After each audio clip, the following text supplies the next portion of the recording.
I was exactly 16 steps away from dying. No warning, no pain, just a silent killer inside my chest known as the Widowmaker.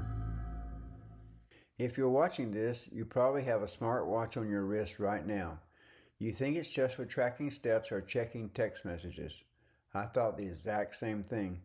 But today I'm standing here to tell you how a brand new watch, a stubborn wife, and the hand of God snatched me back from a funeral home.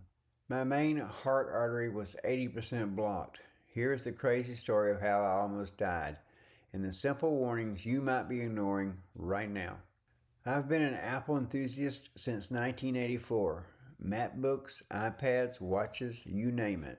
I've used it. But I've never ever expected one of these devices to save my life. It all started in March 2025. My wife and I realized our old Apple gear was about to lose its trade-in value, so we decided to upgrade everything.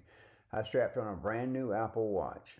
A few days later, I was setting up my health app to pair with my glucose meter. When the app opened, 3 bright red warnings flashed on the screen. It said my heart rate had repeatedly plunged below 40 beats per minute. My first reaction? I took the phone to my wife and complained, "This watch is absolute garbage."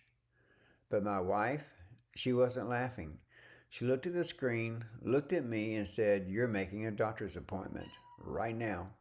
That appointment set off a medical roller coaster. My doctor ran 3 EKGs and immediately found atrial fibrillation, or AFib, which is a dangerously irregular and fast heartbeat. Next came the cardiologist, who strapped a Holter monitor to my chest for a week. When the results came back, it looked like an absolute disaster zone. Atrial fib, irregular beat. Bradycardia, dangerously slow heart rate. VTAC, the bottom of the heart beating out of control. Asystole. Asystole is just a fancy medical word for my heart was completely stopping. To keep me alive, the cardiologist told me I needed a pacemaker. Now, I'm a stubborn guy. I didn't want a machine implanted in my chest, but my wife insisted. And as the old saying goes, happy wife, happy life.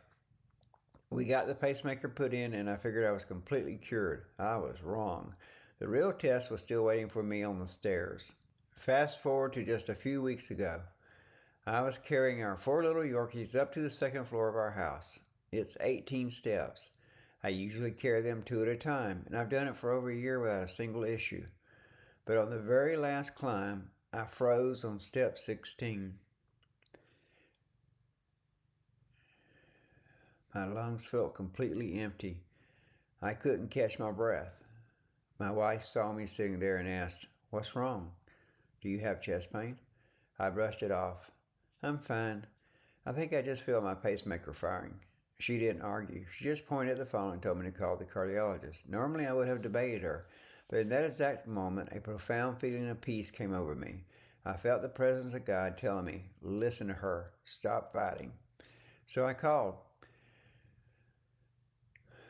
At the clinic, the doctor asked if I had chest pain. I looked him in the eye and said no. Before the doctor could even nod, my wife blurted out, "He's lying." And thank God she did. The cardiologist looked at me and said, "Sir, you can't actually feel your pacemaker firing." The room went quiet. I knew right then I had to submit. I agreed to a cardiac catheterization where they guide a tube through your blood vessels directly to your heart. During the procedure, they found it. My left anterior descending artery, the Widowmaker, was 80% blocked. I was days, maybe hours away from a massive fatal heart attack. They immediately put in a stent to hold the artery open. I walked out of that hospital alive. So why am I sharing this with you today? Because the human body is incredibly quiet when it's in trouble, but it does send warnings. If you are ignoring a weird feeling in your chest, or if your smartwatch is trying to tell you your heart rate is abnormal, please do not ignore it. I'm standing here today because of 3 things. 1, a smartwatch that caught a silent problem early. 2, a stubborn wife who loved me enough to call me out on my lies. Number 3, a loving God who quieted my stubborn heart so I would listen.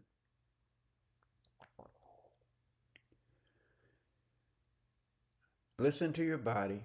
Listen to your spouse, and if you haven't yet, look into getting a watch that monitors your heart health. It literally saved my life. If this story touched you, or if you think someone in your family needs to hear this warning, please share this video with them. Hit that subscribe button for more tech tips and real life stories. God bless you and your family. I'll see you in the next video. Bye-bye.